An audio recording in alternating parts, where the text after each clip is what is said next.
विधानसभा चुनाव में गठबंधन के प्रत्याशी को लेकर चल रही खींचतान की डोर सीएम हेमंत सोरेन ने तोड़ दी। अब बताएं आपको कि डॉक्टर महुआ मांझी को प्रत्याशी घोषित किया और इसके बाद अब देखिए जेएमएम के इस तेवर के बाद कांग्रेस के सामने चुनौती बढ़ गई। कांग्रेस के भीतर सरकार का समर्थन वापस लेने का दबाव बढ़ रहा है। इधर प्रदेश कांग्रेस प्रभारी अविनाश पांडे रांची में हैं। वो इस मुद्दे पर पार्टी के विधायक, समन्वय समिति के नेता और कार्यकर्ताओं की शिकायत सुन रहे हैं और फिर इस मामले में मुख्यमंत्री हेमंत सोरेन से चर्चा की जाएगी। एयरपोर्ट पर उन्होंने कहा कि गठबंधन का प्रत्याशी बनाने की बात कही गई थी, कहां बातें अटकी पता नहीं। गठबंधन इसलिए होता है कि गठबंधन धर्म निभाते हुए आगे बढ़े, एक दूसरे का हाथ पकड़कर आगे चले।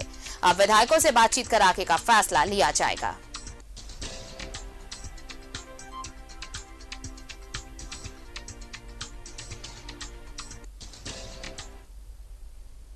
झारखंड मुक्ति मोर्चा ने अपना कैंडिडेट की घोषणा की है और हमारी कोशिश यही थी कि सभी पूरा जो गठबंधन के जितने भी सहयोगी हैं मिलकर आपस में चर्चा करके और सर्वमत से एक कैंडिडेट घोषित करते। अब आगे में उनने इसकी घोषणा की हुई है, उनके पास में संख्या है, तो निश्चित रूप से उनने अपनी संख्या बल पर इसकी घोषणा की है। कांग्रेस के पास का कहना यह था कि इस बार कांग्रेस को मौका मिले और गठबंधन की ओर से कांग्रेस का प्रत्याशी हो। यही सत्य है। बातें कहाँ नहीं बन पाई? अब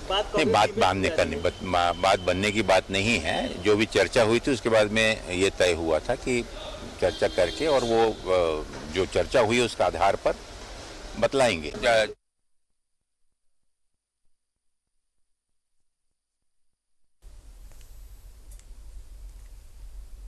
तो देखिए जेएमएम ने प्रत्याशी उतारा, उसके बाद कांग्रेस खेमे में नाराजगी नजर आई और इस नाराजगी को लेकर प्रदेश प्रभारी अविनाश पांडे नेताओं से बातचीत कर रहे हैं।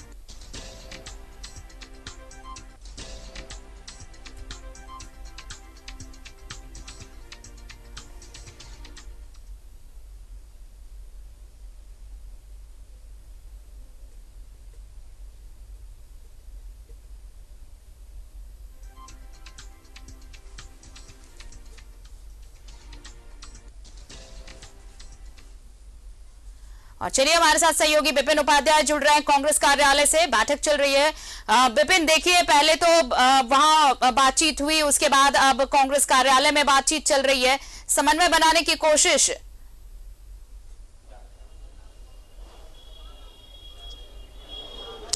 देखिए, कांग्रेस विधायकों से फिलहाल प्रदेश प्रभारी जो अविनाश पांडे हैं वो कांग्रेस भवन में एक एक कर मुलाकात कर रहे हैं। इस मुलाकात के दौरान विधायकों से ये चीजें पूछी जा रही है कि जो वर्तमान में गठबंधन की सरकार चल रही है इसमें अभी जो परिस्थितियां पैदा हुई है इसके बाद विधायकों की क्या राय है। और जिस तरह से ये लगातार बातें छनकर सामने आ रही है कि बंद कमरे में जो 1-to-1 मुलाकात चल रही है जिसमें कि सीएलपी लीडर और प्रदेश अध्यक्ष भी मौजूद है, तो वहां पर कई विधायकों ने कहा है कि वर्तमान में जो गठबंधन की सरकार है उसमें कहीं से ये लग नहीं रहा है कि कांग्रेस भी भागीदार है।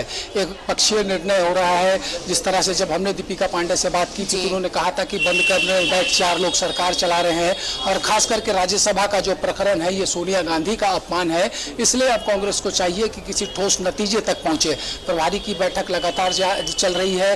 एक एक कर विधायकों से मिलने के बाद जो कोऑर्डिनेशन कमेटी के मेंबर्स हैं उनके साथ 1-to-1 मीटिंग होगी, पार्टी के जो वरिष्ठ नेता है उनके साथ बातचीत होगी। और जिस तरह से आज कांग्रेस ने नामांकन से दूरी बनाई तो कहीं ना कहीं जो बातें कल देर दोपहर शुरू हुई कि जिस तरह से पहले प्रदेश अध्यक्ष ने नाराजगी जताई, फिर दिल्ली में प्रदेश प्रभारी भी ने कहा कि हमें इस बात का दुख है कि गठबंधन की सरकार चल रही है लेकिन यहाँ पर उम्मीदवार तय करने में सबको साथ लेकर रायशुमारी या फिर कोई निर्णय नहीं लिया गया। तो काफ़ी महत्वपूर्ण ये बैठकों का सिलसिला फिलहाल चल रहा है। किस नतीजे तक कांग्रेस पहुँचती है, क्या प्रभारी मुख्यमंत्री से मिलते हैं या फिर किसी नतीजे तक जाते हैं या फिर यहाँ से जो फीडबैक मिला है उसे लेकर दिल्ली में केंद्रीय नेतृत्व को अवगत कराते हैं। इन तमाम चीज़ों पर अभी फोकस करना होगा। लेकिन इतना ज़रूर है कि झारखंड की सियासत की नज़रें फिलहाल प्रदेश प्रभारी जो कांग्रेस के अविनाश पांडे उनके दौरे पर है।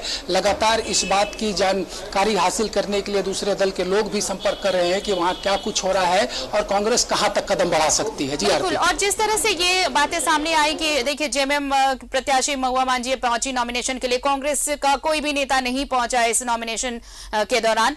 क्या अब ये दोनों तरफ आप देखिए, एक तो ये कि अगर कांग्रेस प्रत्याशी नहीं अगर खड़े करती है, अगर बातचीत से मामला सुलझा लिया जाता है तो फिर ये चुनाव निर्विरोध होगा, लेकिन क्या कुछ ये नाराजगी कुछ और रंग दिखा सकती है क्या विपिन? जी देखिए, कांग्रेस उम्मीदवार नहीं उतारने जा रही है, ये कल देर रात स्पष्ट हो गया था, क्योंकि प्रभारी ने यह स्पष्ट कर दिया था कि वो संख्या बल कांग्रेस के पास नहीं है। तो इसलिए लिहाजा झारखंड में इन 2 सीटों पर निर्विरोध निर्वाचित होना महुआ माझी और आदित्य साहू का तय हो चुका है। 2014 के बाद ये पहला ऐसा मौका होगा कि जब राज्यसभा के लिए पोलिंग की नौबत नहीं आएगी और निर्विरोध जो उच्च सदन के लिए उम्मीदवार हैं वो निर्वाचित होकर जाएंगे। और जहाँ तक कांग्रेस की बात है तो अब तक विधायकों ने जो फीडबैक दिया है कि सरकार से दूरी बनाने में ही भलाई होगी, लेकिन अंतिम निर्णय तमाम बैठकों के बाद होना है। सबकी नजरें प्रभारी की इस बैठक में है और उम्मीद की जा रही है कि कुछ देर के बाद कुछ इनपुट अंदर से जरूर आएगा कि कांग्रेस आखिर करना क्या चाहती है। चलिए विपिन, अब दिखाते हैं हम तस्वीरें अपने